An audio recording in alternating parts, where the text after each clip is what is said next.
தொழுகை. அதுக்கு என்ன டெஃபினேஷன்? சலானா தொழுகை நமக்கு தெரியும், அதுக்கு என்ன டெஃபினேஷன்?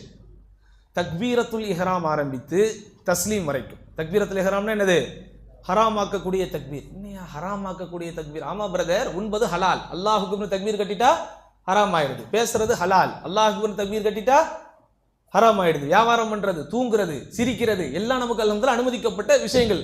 அந்த இஹ்ராம், தக்பீரத்துல் இஹ்ராம்னு நீங்க அல்லாஹுக்கு கட்டிட்டீங்கன்னா அனுமதிக்கப்பட்ட நிறைய விஷயங்கள் அது என்ன செஞ்சிருது? அந்த தக்பீர் ஹராம் ஆக்கிறதுனால அதுக்கு பேர் தக்பீரத்துல் இஹ்ராம், ஹராம் ஆக்கக்கூடிய தக்பீர். அப்போ தக்பீரத்துல் இஹ்ராம் ஆரம்பித்து தஸ்லீம். தஸ்லீம்னா என்னது?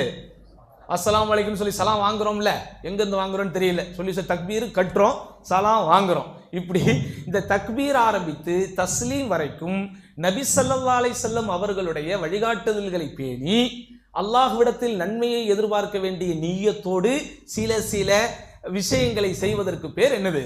தொழுகை.